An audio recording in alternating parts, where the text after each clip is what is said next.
everybody. This is the progress report for yet this final program in the month of March. Going out like a lion, not like a lamb this year, apparently. Although today was very nice. Not too liony. And we're glad to be back with you folks here for this edition of the Progress Report. We have a terrific guest tonight, Maxine Mosely, who had a legendary and very much contested race for the State House earlier. Historic in the last election, but now it's city elections. And because of a resignation of a sitting member of the Board of Aldermen in Ward 6, she's running for the vacancy in Ward 6. And the election is going to be May 9th. That is correct. Not that far off, and she's working hard, and she has her campaign manager here, and I think you're going to find out that she is a terrific candidate with a lot to offer, not only Ward 6, but the city of Manchester. But we have something we want to start with as we get into talking with Maxine about her campaign and her issues. Well, you're leaning over on my side there. I like to bring some videos, and we really had yet another tragic killing of innocents in America, and so I thought, Bob, gun violence is a trigger for me. I try not to let it get to me, but it really it gets inside me, and it infuriates me that we throw our hands up and we're not even trying. Yeah. I could understand if we're trying and it's just not working, but we're not even trying at this point. But I brought in a couple videos. They're very short. Brendan, why don't we do them one at a time? If you want to start with the first one, the Senate chaplain. I thought this was rather moving and inspirational. Eternal God, we stand in awe of you. Lord, when babies die at a church school, it is time for us to move beyond thoughts and prayers. Remind our lawmakers of the words of the British statesman Edmund Burke. All that is necessary for evil to triumph is for good people to do nothing. Lord, deliver our senators from the paralysis of analysis that waits for the miraculous. Use them to battle the demonic forces that seek to engulf us. We pray in your powerful name. Amen. Well, the line that got my attention in that one, Bob, was the line about, all it takes, very simple, all it takes for evil forces to flourish in this world we live in is for good people to do nothing. And that kind of reflects back on how I led into the video. We have thrown our hands up. Our leaders, our politicians, at least some of them have thrown their hands up. And I'm going to give an example of this. Actually, this isn't this is the reaction. Struggling, grasping at straws, making stuff up in order to deflect from the gravity of the situation. Brendan, show this video. There was another terrible school shooting yesterday. We had this conversation before. You've obviously been a part of this conversation as someone who's experienced it yourself, but is there anything Congress should be doing, anything the Republican conference should be doing about people that are dying from violent gun violence? Yeah, the first thing in any kind of tragedy I do is, as I pray for the victims, pray for their families. I really get angry when I see people trying to politicize it for their own personal agenda, especially when we don't even know the facts. There are facts coming out. It looks like the shooter originally went to another school that had much stronger security, and ultimately went to this school. Let's get the facts, and let's work to see if there's something that we can do to help secure schools. We've talked about things that we can do, and it just seems like on the other side, all they want to do is take guns away from law-abiding citizens. Before they even know the facts, the first thing they talk about is taking guns away from law-abiding citizens. And that's not the answer, by the way. So why don't we, number one, keep those families in our prayers and see if there were things that were missed along the way. We've talked about the need to improve mental health in this country, and that's been a driver of a lot of these shootings as well.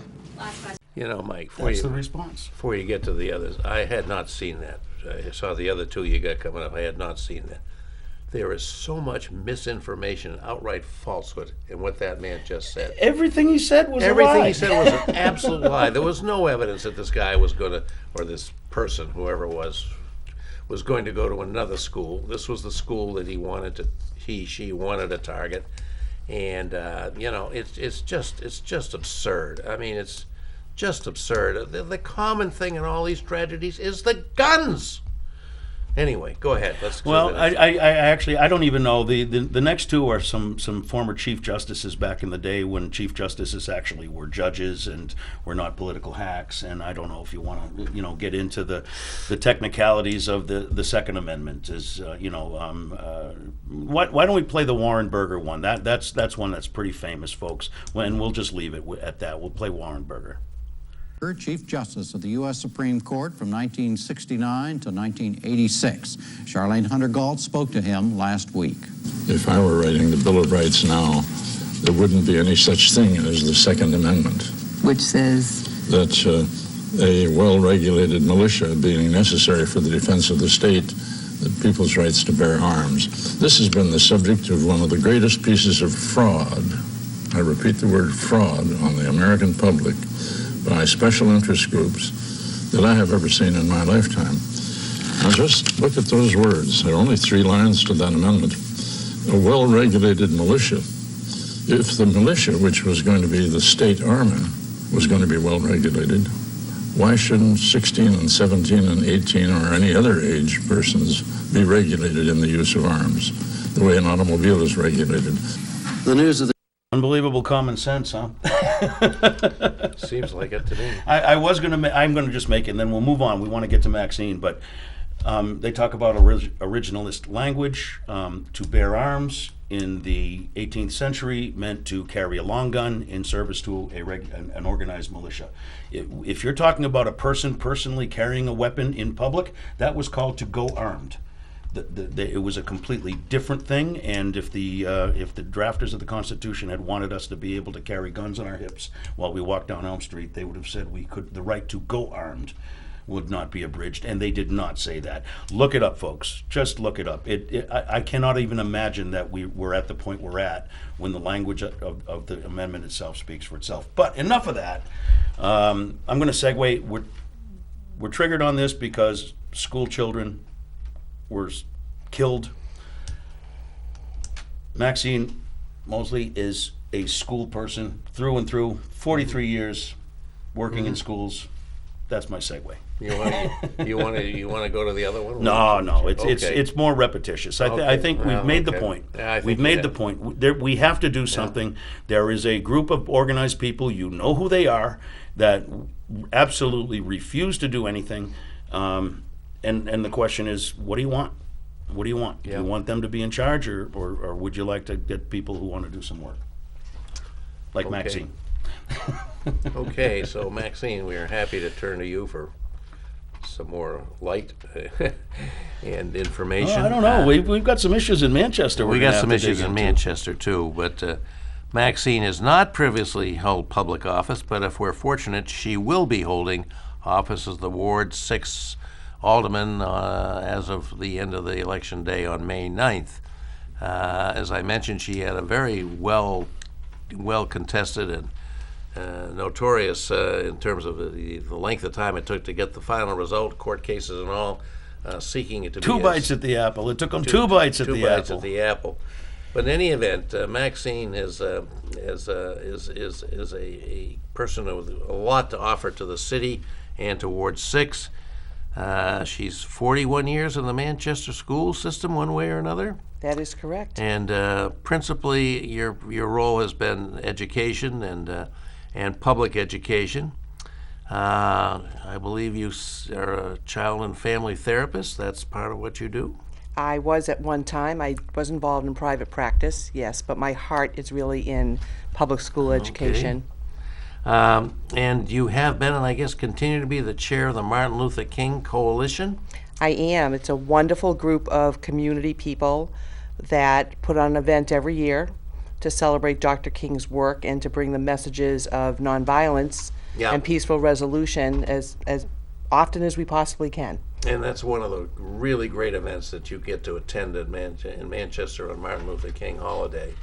And it's always a great event, and thank you for doing that. You also, I guess, do a lot of outreach through arranging workshops, not only here but nationally. Is that right? You want to tell us about that? Sure, that'd be great. And first of all, thank you both for having me on the show. I really appreciate having the opportunity to speak about the issues in Manchester. And we're kind of your campaign budget too, by the way. What I do, I work with a national group to create workshops and trainings for people around all issues related to special education and disability rights and justice. I do a lot of training in the state of New Hampshire. I've just done some training in Vermont on resiliency for educators, how to be more resilient so that they're better for their students.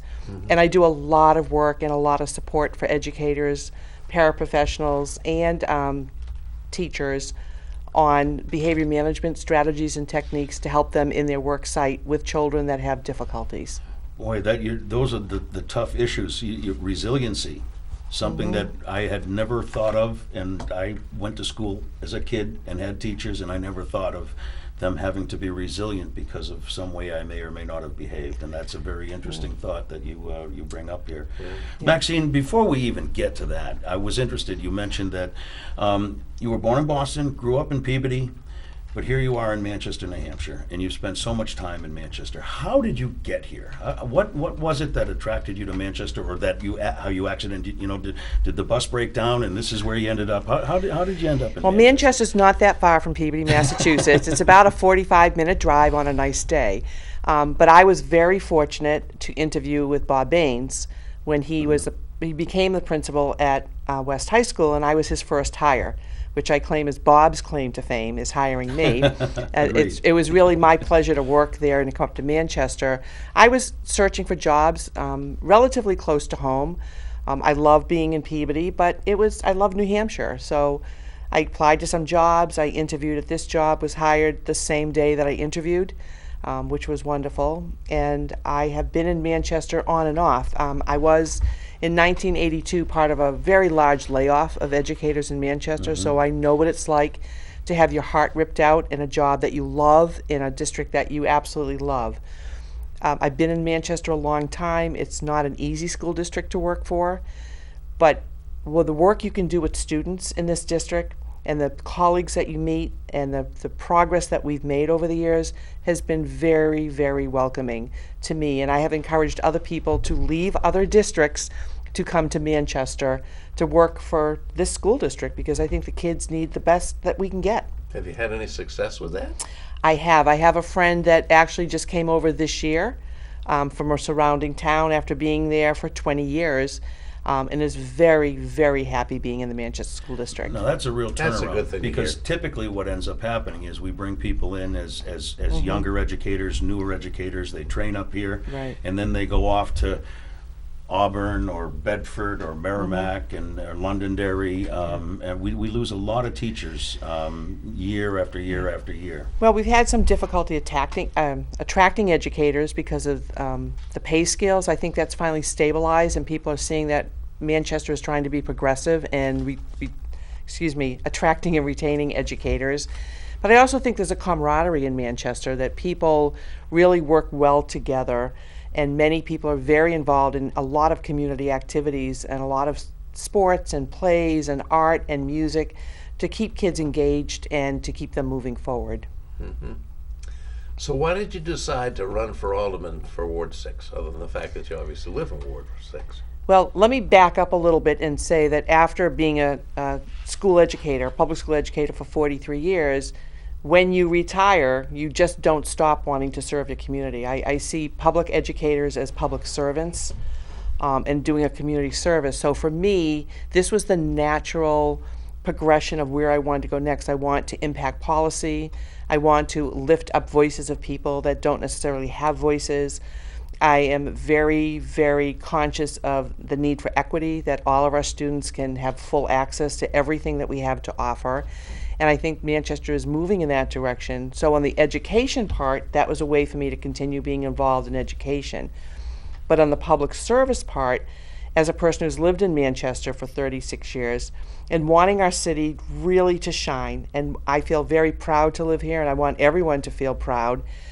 And I think that I have a lot to offer in the issues that people are concerned about. I know how to listen, I know how to work collaboratively, and I know how to get things done. Yeah. So you're running for alderman, not Board of School Committee, though. I think that the Board of Aldermen gives me a wider scope of being able to impact my constituents and the city, but it also allows me to work collaboratively with the school district. My hope would be that moving forward, I would have the opportunity to work on the Joint Education Committee from an alderman point of view, working with the school district. Bringing my background to that, I think, would be very helpful for everybody involved. Mm-hmm. Sure. So you're an education person all the way, and I think the city of Manchester can be very grateful that you chose to come here and make the contributions that you've made, and hopefully, if you're elected, will continue to make it in a new capacity. What do you think are the biggest issues facing the Manchester School District, and what's going to be your response to those issues? I think the Manchester School District is facing some of the same problems that our fire department is and our police department. It's attracting and retaining employees and getting people to stay in the city and work for us. I think we are looking at, we need to promote Manchester as the place to come. This is the place to work. This is the place to raise your family. The schools have taken a bashing, and I think that it's time to stop that. I mean, this is about children. This is just like what just happened in Tennessee. This is about the children. This is about the safety of our children. This is about helping our children to progress, to be really responsible, active members in the adult community in the capacity that they can. And I think that the school districts working with the city side collaboratively really allows us to move forward. Yeah. Maxine, I've said many times that working on education policy and getting it right is urgent, because education is a conveyor belt and it moves swiftly. My granddaughter, as a freshman in high school, gets one shot at it, and if we muff it, there's no going back. That year is lost, and it's not just her. It's all the students in that class. It seems that we don't have that sense of urgency. I understand that there's a lot going on, but it just seems so, I don't want to say careful, but it just doesn't seem urgent enough, fast enough, decisive enough. What we're doing here in Manchester. I think there's a lot of things that we need to have a sense of urgency about. I think we need to talk about things like our police department is not at full complement, that our fire department is not at full complement, that we have soaring energy costs, and how do we get those down and be more self-sufficient. I certainly have some ideas about that. We passed on getting together in a municipal cooperative to lower the electric rates, where Nash was getting a benefit of it. Well, I think that all things can come back to the table at any time. So I also think there's things like we have a solar farm that a lot of citizens don't know about over on Dunbarton Road. Can we expand that? Can we bring in more energy through that source? I really have a lot of questions about why we're not working towards solar panels on our municipal buildings when it's appropriate. I looked at the budget that the mayor put forward, I looked at the budget the school district put forward, and we look at energy costs, about what we're paying for electricity and heating fuel. It's exorbitant. And we're paying for that as taxpayers, and we're not being progressive. We're not really looking forward to what we can do moving forward, having a long-term plan to move from where we are to where we need to be. Yeah. You swung right into Bob's wheelhouse talking about energy, so I'm going to step back and let you do the follow-up on that Well, one. I don't really particularly have a follow-up on that, except I do think that Manchester's lagging far behind many other communities in the state in getting to the community power, so we can get the bargaining power we would have as an entire community, the largest in the state by far, for the benefit of our residents and our own municipal accounts. We should be bargaining to have a lower cost of energy, and I hope that that's something that's going to come forward. And you're right, we could do more with solar, and then we got many good sites, but that's only a part of it. I mean, the ability to get together as a community and bargain for bulk power rates to benefit our citizens and our municipal accounts, I think is very important. I'm very disappointed it hasn't gotten going. I hope when you get to be an alderman that you'll maybe make that a priority for yourself. It is a priority for me as a homeowner, as a taxpayer, as somebody who, yeah, as somebody who absolutely is looking towards what's the future for our children. I mean, what Yeah. kind of world are we leaving for them? Yeah. I want to be protective for them in so many different ways. So, you've when did you announce your candidacy for this? Was it right after the resignation of the incumbent alderman, or how long have you been campaigning? I have been campaigning since last fall. Really? I have been out meeting residents. My plan was to run in the fall for Alderman in Ward 6. This just came a little bit sooner than the timeline allowed. So I'm always interested in hearing what people have to say. What are their concerns? It's not so much an issue about what I believe. It's me being able to relay what the constituents believe and what they want. And I'm sure as an active candidate, all that several months ago now, you're out doing what candidates do and walking down and knocking on people's doors. And have you been doing that, and what are you hearing? I have been doing that, and it's been very successful. People are eager to have somebody talk with them. I think they feel that they haven't had that in Ward 6 for quite some time. And they're talking about things like they want to make sure that the roads are paved properly and kept up. They want to make sure the sidewalks in Ward 6 are kept clean so they can go walking without debris or branches or bushes laying over there. You know, we're very concerned about that. We want to get out and enjoy our neighborhoods, and we want to be safe doing that. There's, you know, Ward 6 is not a high crime area, but we have our issues. We have people speeding in neighborhoods, and that needs to be addressed. People need to be safe. Our children need to go out and play and be safe and not be worried about a car speeding through their residential area.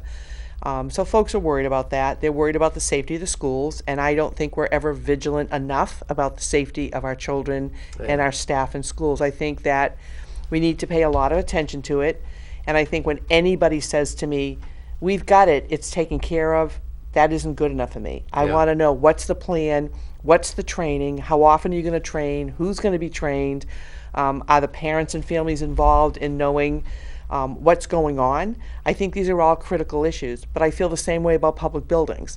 You know, when I go into City Hall, I want to feel safe going in there. I don't want to feel like somebody's going to come in there and commit an act of violence. There's a lot of people going in and out of our public buildings, our city library. We want to be safe. And the folks you're talking to in Ward 6 have a sense of concern about that, is that right? They have a heightened sense of concern about that. Yeah. With every school shooting, parents are in a panic, grandparents are in a panic, aunts and uncles are in a panic, children are in a panic. And I think that as a city, without a full complement of police, we're at a disadvantage. I think they do a wonderful job. I am so impressed with the job that the Manchester Police Department does, but they need more officers. And every school in Manchester now does have what they call a resource officer, a trained policeman No. on site. That's not true? No. How do you think it feel should about be? that policy? Yeah, how do you feel about that? I have worked really collaboratively with our school resource officers. In the middle school and high school, there is one. It's generally, I believe, in the elementary schools, they share them. They will go out if there's an emergency. They're not housed out of the elementaries, they're housed out of the middle and the high school. The role of a school resource officer is multifaceted. So one is to forge relationships with students, so they see police officers as someone they can go to if they need help, not somebody they need to be afraid to go to. It's also a support for the staff. They do not get involved in discipline issues unless it's a high spiking issue that there might need to be police involvement. They're really there to monitor, to support, to encourage good practice and good behavior. So I've had great success with the resource officers that I've worked with over many years in Manchester. Do they get specialized training for this job? They do. And in fact, most of the police department is getting specialized training. I had a lovely conversation with the chief and asked him about what was the support for the police officers in the city and what could we do to support the staff there more. They're seeing horrible things, as are the fire department and our EMTs and our emergency workers. They're seeing things that we don't know about or see the severity of it, from fatalities to children to adults to drug overdoses. I mean, they're just seeing everything. And they are working, both the fire department and the police department, to make sure that their staff has access to support. to debrief after significant incidents and tragedies, but I think they need more assistance in that. I'd like to swing into some of these issues that you kind of touched on, because I think they tie into the first group of issues we talked about, attracting people to Manchester. We just had a parade last weekend in Manchester, and I'm a Hibernian, and a lot of my Hibernian brothers came in from out of town, and just about all of them made a joke about, I brought my shillelagh because I'm in Manchester, or stuff like that. And I think that negative image of Manchester needs to be dispelled. Yes, we have urban problems because we're an urban landscape, but we're doing a great job attacking these problems, I think. Not solved yet, but the approach is good. So I'd like to talk to you as a future alderman. What do you think we need to do? I'm going to go to homelessness first, because that's an issue that we've talked about here on the show at length. Homelessness and hunger, let's combine them together. People who don't have enough of what they need. What is the city's obligation, and what would you do as an alderman to try to support the city's obligation? I think it's really important to understand that those issues of poverty and food insecurity and homelessness are not a one-person solution. This is a collaborative effort with everybody in our community and even people out of our community to talk about affordable housing, mental health services, medical services, education services, child care. We have a lot of folks that are homeless that have children, and these children are at a disadvantage right off the gate. We have rules and restrictions in our shelters. We need to be looking more progressively at how we're assisting people to get off the street and what kind of physical environment they're getting into. We have a lot of people doing a lot of services. We need to make sure those services are connected. It's almost like not a one-stop shopping, but it's more of how much pressure are we putting on people who are having difficulties to go find the services. We probably need more case managers and caseworkers to coordinate services for them. But this is the same issue we're having across the country. Manchester is not unique. I think we've been getting a really bad rap from the opioid crisis, saying, because we made national news. There's a lot of places that have opioid crises. And homeless crisis. And homeless crisis, and food insecurity crisis, and mental health crisis. It's all common. And I think that we are not unique, but we need to work on our problems, and we need to be honest about what's going on. And I think the current administration has been honest. There's a lot more we can do. There's a lot more, but it's not going to be me doing it alone. It's going to be me working with people, having the right people at the table, and actually including people who have lived through these situations to tell us what they need. I think it's very unfortunate that sometimes we make decisions about people, about what we think they need, but we're not asking them what they need. Yeah. So I think we need to balance what services we can provide, and actually people who need the services, how can they best receive them? I think that's just the human thing to do. One of the things that's long bothered me, and I think you kind of touched on this, is I think our schools here in the city are actually doing a good job of educating people, and we have unique challenges, not so much maybe in Ward 6, but in other parts of the city where so many of the kids are on free and reduced lunch and, don't come from stable, loving homes, and we ask the schools to do so much with these people. In spite of that, I think our schools are performing. But the perception is that you should go send your kids somewhere else to go to school instead of Manchester. And then we had this group coming along called Manchester Proud, and I just can't say enough about Barry Brenzinger, and I guess Bob Baines was in this, and a lot of other good people, to try and turn that around. Do you think that's succeeded, and is it continuing? And what can we do to have the reality that our schools are doing a good job educating people match the perception that's what they're doing? Well, I think some of the things is we've had now 2 years that we've had the Celebrate Ed, which I was a part of for both of those years. It's a wonderful expression of the joyfulness that students have in school and the celebration of what's going right. There are things we need to improve. There are things that we need to listen to parents and listen to students and listen to educators who are on the ground about what is going right. I mean, I'm very old school. I grew up with my own issues of learning. We didn't call them anything back then. We just said, you're not doing enough work. do more work, do more homework, do more studying.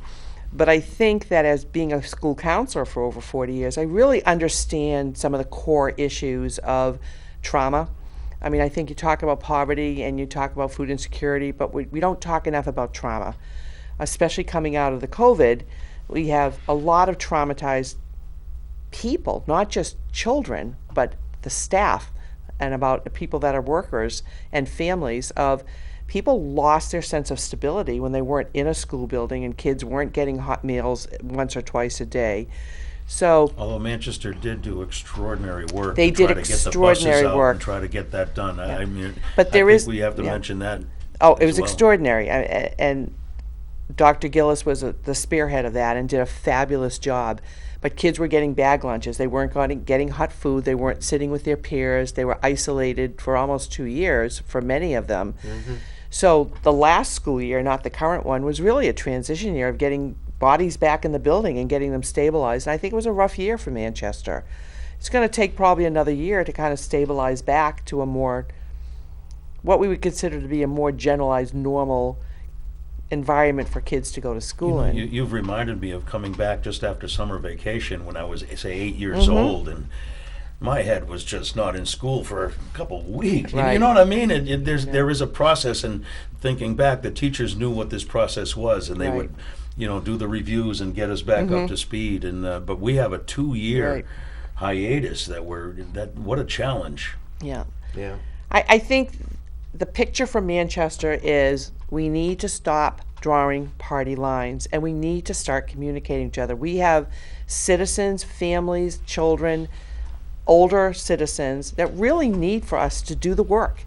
And I am a worker bee. My history is you give me something to do and I'll work it, and I won't work it alone. I'll work it with other people. I'm a question asker. Bob knows that. I'll ask a million questions to get the information I need to convey it back to the people who vote for me and the people who didn't vote for me. Somebody said to me the other day, like, why is your campaign color purple? And I said, well, when you mix red and blue, you get purple. So I'm here for everyone. I'm not just here for one side of the story or the other side of the story or one belief pattern or another belief pattern. I want to work with everyone to make things better for the citizens of this city. Yeah, well, that's great. You said you'd spent some time going over the mayor's budget, and I only know about that what I've read in the Union Leader describing some of the things she's doing. Are there things that are not in her budget that you think should be there, or are the things that do you think she's got the priorities right with the things she's proposing to fund? Do you have any comments on the funding plan for the next 2 years? I think the funding plan she presented is very balanced, and I think it impacts every department as well as the school district. So I think there's a nice balance there. I think that there'll be another budget proposal coming in, an Aldermanic proposal, which may bump up some of the support in some places. I don't think any budget right now is going to give us everything we need, and I think that's never the goal, that we're going to get 100% of what everybody needs or wants. We have to be responsible to the taxpayers. But I do think But isn't it the taxpayers that need and want those things? That's what I understand what you're saying. Yeah. But if the city needs those things, and we all as taxpayers, we live here. I don't understand why the taxpayers can want and need things, but the Board of Mayor and Aldermen can say you can't have it because you don't want to pay for it. Is that what we're talking about? Well, I think what you're talking about is the tax cap. I mean, we certainly have restrictions, and in 2009, that's what the citizens voted in, and that's what we have. And I also think there's a real misunderstanding and misperception, or perhaps deliberate misinformation, about who controls the tax cap. It's the voters. The aldermen don't have the authority to make it stay or make it go away. The only authority they have is to make a decision to put it on the ballot. Yeah. It's a charter. I mean, It's a charter. And Unless there's an override, and that takes a supermajority. yeah, and that's not going to It happen. doesn't happen now. It's So- also very politically fraught Right. to do something like that. So I am not hearing a lot about that in Ward 6. I think folks are feeling how you're feeling, that there's things that we need to do. But I also think that after 2 years of the COVID, I mean, I think that's part of the issue here, is that people are still trying to restabilize financially. There were many people that were out of work. They're trying to get their lives back together financially, and I think we need to move very cautiously through. I mean, I could sit here and tell you a million things I think the city needs, just from meeting with the police chief and the fire chief and talking to school board members and talking to aldermen and talking to people at the door, but we just don't have the money to fund everything. It doesn't mean we shouldn't move towards things, and I think we need longer range plans. We seem to live budget to budget, and we need to really be thinking 5-year plans and 10-year plans when we're talking about things like infrastructure. We have the visioning sessions coming up, facilities for the school board. I would encourage every single person in this community to attend one of those. Get onto a Zoom meeting or go in person. This is your community. These are your buildings. This is your school district, and these are your children. So I think I'm going to attend. I want to hear what people have to say. I want to know what we're going to do with our facilities moving forward. I think it impacts the whole community. Because decisions have to be made. We have not just Manchester, but throughout the state, and particularly in the metropolitan areas like Manchester, Nashville, we have declining school enrollments. They're way down from what the maximum. Not too long ago we had over 15,000 students in our schools. We're down to 13,000 or less now. And, Right.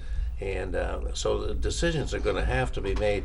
How do you think we're going about? Are we addressing this in the best way to do it under the leadership of our superintendent of the schools?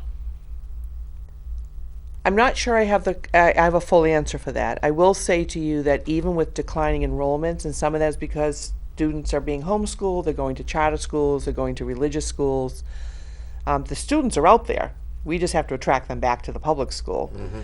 But I do think that we have many, many students that just in the last 10 to 15 years have a lot more needs, and a lot of space is being utilized differently than it ever has before.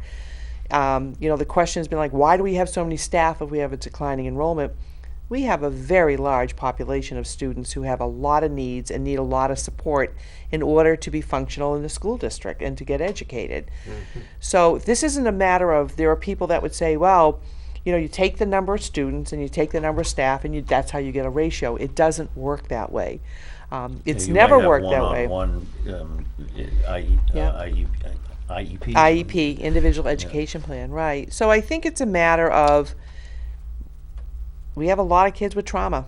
We have a lot of kids, we have a growing population of students on the autism spectrum disorder. These are students who need care. They are not students who should be in large classrooms, and I do think the superintendent and prior superintendents have worked hard to get our class sizes down. I hope that we can maintain that by supporting the school district fiscally.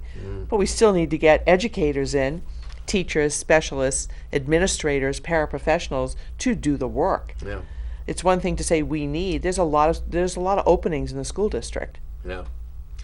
One of the things that's been, it's a pretty interesting innovation we had some years ago under one of our prior superintendents. We opened the Manchester School of Technology, and it became a very unique part of our school system. It's a high school indeed, but without a lot of things that normal high schools have, teams, cafeteria, all that sort of thing. Is that an issue that you think should that be continuing to be part of the Manchester school system? I had the pleasure of working there in the 80s and then working there last school year. And as a school counselor at the middle schools, I really encouraged a lot of students to go there. I think it's a phenomenal opportunity for students, for pathways, for careers. I think it absolutely is a part of the school district and should continue. I think it's been difficult, perhaps, to have a 2-year program in the same building as a 4-year program. And you're right, they don't have a cafeteria, they don't have a gymnasium, they don't have some of the things, they don't have an art teacher, they don't have a music teacher. Things are embedded in the curriculum. But the young people coming out of there are going on to phenomenal careers. They're going on to further training, they're going on to careers that they're making more money out the door than I made my entire professional life. So yes, I think it's worthy of us applauding and raising up and supporting. Then why not raise it up? Why not get that gym built? Why not make it a true high school experience? Or it's right across the street from Memorial High School Right. with declining enrollments. Well, why not make a campus out of it? They have been working on some collaborative efforts. I think you would probably need to talk to the superintendent Fair about enough. that. I didn't mean that. No, but it's not your job, but Well, as you said, I'm not running for the Board of Yeah, School Committee, understood, even though understood, yeah. aldermen do have a hand in policy and support. But I think the issues in this city are much larger than our schools. I think the schools are part of the systemic problem that we Yeah. have not funded things at the level, and we've also not taken the time to really empower the employees of the city in all departments to shine. And I think that's why people maybe are not coming here. I'm not sure, but we have great employees in the city of Manchester. We have great people watching out for this, whether it's the highway department or it's the police department. They're wonderful people. The welfare department, they work really hard for the citizens, and I think we need to raise them up. And people don't know what the jobs are in the city. We need to maybe start telling the people in Manchester who they have for their employees. Yeah. Yeah, they do a good job. You brought up the people in Ward 6 want their roads paved, their sidewalks cleaned. I couldn't agree with you more. We had a mayor, Bob Shaw, many years ago, and basically that was his political philosophy. People want smooth roads. That was it. That's Right. as far as he went. But he got reelected, Yeah. And I do recall that Mayor Gatsis, with a lot of bell ringing and a lot of whistles, proposed this big long-term road maintenance plan and yada, yada, yada. Some people got nice new streets. They did a great job on Canal Street, but you go into the neighborhoods, they're just as bad as they ever were. When are we going to, take care of our roads? Well, I would say to you, it's really interesting that you bring that up, because I think in Manchester we have some small streets and roads with not a lot of houses, and they maybe don't get the attention that maybe some of the more traveled roads. But I think everybody in Manchester, every citizen, every resident deserves to be traveling on roads that are in good shape. Potholes cause problems. I think, there's some other areas that we need to be making sure. I know they're working on painting the crosswalks. I'm not sure in some areas we have enough crosswalks. That would be one of my questions, is where do people think that we need them? Where do you think that it's unsafe when you're walking across and having lights and having, the bird chirping so you can walk across the street? So I think those are all safety issues that we need to address as we move forward. It's not that things aren't progressing and getting done. We just need to maybe do more and look at things differently with an eye to the future, not an eye to the moment. Just one other kind of education-related question for you, Maxine. There's been an effort recently, I think Pat Long was key to this, that the school board should have financial autonomy and not be dependent on the Board of Mayor in order to approve the budget for the schools, since they have the expertise and deal with the schools. At every meeting, that's their agenda, is the care and enhancement of our school life. What do you think about that? I agree with that 100%. I like what Concord has done, where the school district is a separate, has autonomy from the city side. They set their own tax rate. I believe in that. I don't think that the city side and the school side one should be controlling the other. Okay, that's very clear. No doubt about that. I happen to agree with you, so it's a great answer. Thank you. One of the issues that we just hear so much about, we touched on it a little bit, but maybe ask you to just say a little bit more, is the whole issue of homelessness, which turns out to be a very difficult issue. But it's an issue it's obviously, it's like you see when the roads don't look like they've been recently maintained. It's an issue of high visibility and therefore constantly on people's mind. Do you have ideas to address the homelessness issue in the city? And do you think the city's doing everything that needs to be done on this front? Well, let me just start. I think the city's doing a lot. I think that there has been a concerted effort, a collaborative effort to really look at this issue. I think we need an ongoing task force because this issue is not going away. Homelessness is not a new issue. It's just a growing issue in Manchester and in every other urban setting in the country. Exactly right. I mean, I do get a chance to travel around the country, out to the West Coast and other places in large settings, and I'm walking through their downtown areas, and I'm seeing the same thing I'm seeing in Manchester. Yeah. I will say it should not dissuade anybody from going to our downtown and enjoying the unbelievable restaurants and merchants that we have down there. Yeah, and the theater And experiences. the theater experiences and the music experiences, or going to City Hall to sit in on a board meeting so that they're actively engaged. I think it's the same situation for me that, when I went to college and my father said to me, make sure that you're diligent in knowing what's going on around you, and don't travel the campus by yourself at night. I think it's the same thing. I think it's just common sense, self-protection and self-care. I love downtown Manchester. There are so many things to do and so many places to go. I don't think there's one answer to homelessness. I think it's so bent on mental health and poverty and food insecurity and mental health issues. And the drug addiction problem is a and the big part. opioid crisis is major. In a skyrocketing housing market. Yeah, we can talk everything from, do we have sustainable daycare in Manchester so people can go to work? Do we have sustainable housing so that people are off the streets? And the answers to both of those are no. I think there's a movement on those, but I think we need to look at a global view of this. Homelessness is not because of one reason, and not everybody has the same reason or the same circumstance of why they are homeless. Every single person needs to be taken as their own individual entity about what they need to come off the street.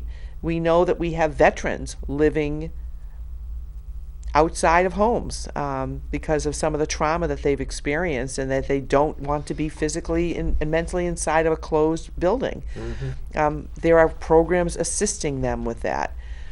I think it's very unfortunate that anybody's on the street. I think it's more unfortunate that somebody with children is on the street or in a car, or they're couch surfing and they don't have stability from day to day. I wish that I had a comprehensive answer, like what would I do? The only thing I know to say to you, and be honest about it, is I want to work with anybody and everybody who's interested in assisting people who are in dire straits to improve their circumstance. Okay, very good. So you've got, only a few days left till the election, right? May 9th. May A 9th. few more than a few. Don't scare me, Oh, Bob. that's right. All of a sudden I was thinking April 9th. No, of course it's I May have a 9th. lot of doors to knock you and got a a lot lot of of- people to talk to. Let's so- swing into that. Campaigning, that's a whole different side of politics. You It have is. to have an organization. You got a great guy in Josh over here, and it takes another person to kind of keep you going and focused. How's the campaign going? Are you raising money? Are you doing advertising? What's your campaign consist of? I would say the campaign's going really well. We are raising money. Our signs will be going out this week. And so you'll see a lot of purple signs in Ward 6, which is great. I've had great reception at the doors, and people calling me just out of the blue, like, how can I help? People are signing up to canvass. We're going to have a lot of people out knocking doors that believe in me and believe that I will do the job that needs to be done for Ward 6. It's been quite a long time since we've had somebody consistent in 6. I'm not going anywhere. I'm going to be there. You're going to serve if you're elected. I'm going to serve if I'm lucky, and if the citizens want me, I will work really hard for them. So I do have a campaign manager. It is a lot to manage. I am not a politician by nature. I'm a public educator. This is an odd and strange role to be in. It was in the fall and it is now. But what I'm finding is, because I'm not a life politician person, I'm not a lifer, the response I'm getting at the doors is people know me. These are a lot of families that I worked with their young people at McLaughlin Middle School, where I was for 23 years as a counselor. So people know me. They know my work ethic. They know that when I say that I'm going to do something, I'm going to do it. And if I can't do it, I will find somebody who can. Yeah. So it's never about me. There's many things I would like to have in life, but right now what I really want to do is serve Ward 6 and serve this city. I'm very, very committed to this role. Yeah. You know, we've talked about a lot of issues here, and you've obviously got a lot to say about these things and a lot of things to do about it. But a lot of these issues we've talked about really require some help at other levels of government, don't they? Particularly the federal government and especially the state of New Hampshire. I think about that in regard to the homelessness, the opioid addiction problem. It can't all be done just by the city's resources. It's got to be done with the help of the state. And it seems to me distressing, and I know you ran to be a state rep, which you might have had more to say about this, but where do you think Manchester is not getting the support from the state, particularly that it should deserve as not only the largest city in our state and indeed in Northern New England, but the center of problems that we have because we're the largest urban center? Well, I think that the current governor has made some decisions about how to distribute the money that's received from the federal government that has not assisted Manchester at some points. But I also think that as an alderman, I would have an obligation to continue to forge the relationships with our state legislators and our Senate personnel and our federal officers to make sure that Manchester is getting everything that they can, whether it's to assist our law enforcement, to assist in the opioid crisis, homelessness, our facilities for our schools and our public buildings. I think there is money out there, and I think we're not always getting our share. And I know that people have worked hard, but to have another person on the board of aldermen that already has connections with state government and federal government is helpful to the citizens. I have forged good relationships. I know how to have conversations with people that are up in Concord and in Washington to make sure that the issues are being conveyed to them in a way that makes sense. Not just we want, but why do we need, and how would it help our citizens? So, I'm gathering from what you've already told us that as part of what you're doing to be ready to serve and assist your election too, is you've talked with a lot of our, our leaders of our, the police and the fire and probably others as well. Have you? I imagine that's been pretty beneficial to you. You've probably learned a lot, and have you got more of that to do? Well, I walk into any of those meetings with two questions. What do you need, and how could I, in the position of alderman, help you get what you need to help our citizens? And that leads to very wide and rich conversations. I've learned a lot of things that I didn't know as a homeowner and a taxpayer just by asking those two questions. So I will continue to do that. There's a couple more folks I want to sit down and talk with. Schools, I think I'm pretty well versed. I think I'm okay with that. I've gone to their budget proposal hearings. I've listened to all the presentations. I learned to the Aldermanic meetings. I went to some of the CIPs to listen to some of our community service people who are looking for financial support, like what do they need, what are they doing, how many people are they serving, can they do better, can they work together? So again, it's having these forging relationships. I mean, isn't this what we're all about, is forging relationships so that we can communicate to help each other to make this community the best it can possibly be. No, as my friend and your friend Lou D'Alessandro says, it's all about relationships. It's all about relationships. In many Theme of facets addition of and not life, subtraction. including get things done in a political sense as well. It's a great second question. What can I do? I mean, you're actually getting high-level coursework in every conversation you have. It's a great second question. I like that. I'm filing that one away. That's a good one. You like that one? Yeah, I like that one. You can use that. That's good. So by the time the election rolls around on May 9th, thank goodness you got that extra time to contact people. Will you have knocked on every available door, do you think, and maybe more than once? Our plan is to knock on every single targeted door. There are the doors I will not knock on because they've already made it really clear they don't want to hear what I have to say, which is unfortunate because I would love to talk to everyone. But we will be out knocking a lot of doors and hopefully even make a second pass. Yeah. Get to everybody twice would be my thing. We're going to do some community meetings hopefully and let people kind of come to some places in Ward 6 to have some conversations, want to promote some Ward 6 businesses. Yeah. And you're going to have some visibility, or said you got some signs going up. Will you be doing anything else in the way of a public campaign? Well, the purple is coming. Ward 6 knows my purple really well from the fall. And we'll be doing some mailings so people will know my position on some things. And I People have asked me if they can do some testimonials for me, talk about their knowledge of me, whether it's a parent or a former student or a former colleague. So people will be seeing that information. It won't just, the worst thing about running for office is talking about yourself, because this isn't about me.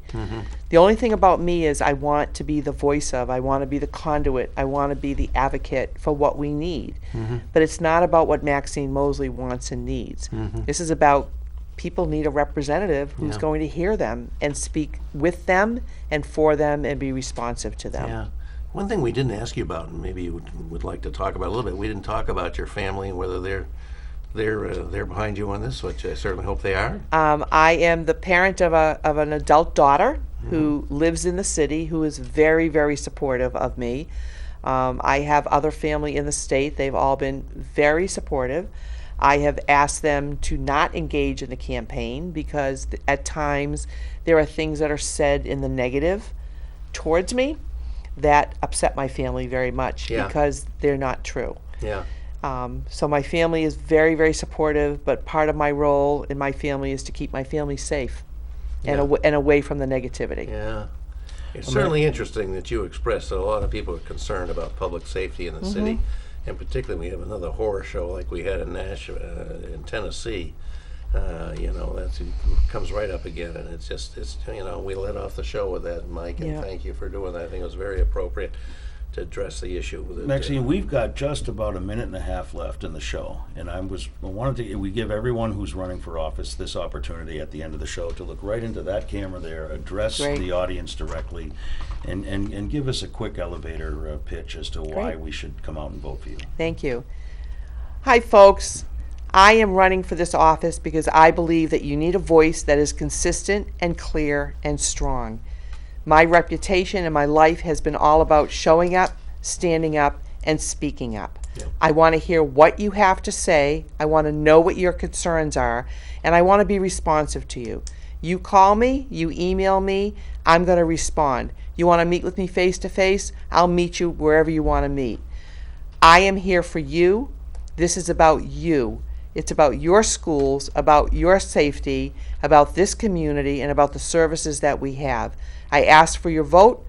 I think that you will be very happy to have me in office, and then we'll do this game again in the fall. That's right. It's relatively Well, that's short. a heck of an elevator pitch. I thought that was pretty good. We're about done, and thank you for coming in, Maxine. Thank you We for your enjoyed time. it. Yes. I just wanted to say that next week I'll be here with Lou D'Alessandro, and we will have one of the great people from our public health operation here, Phil Alexakos. Oh, Phil's coming in great. He's going to talk about the where we are in the opiate epidemic, the COVID epidemic, whether we need more boosters, and all that kind of stuff. That'll be a great opportunity. And don't forget, you can watch us on YouTube and listen to us as a podcast on Spotify, and there's rebroadcast as well. Thank you very much. We'll see you next week, folks. Bye, folks.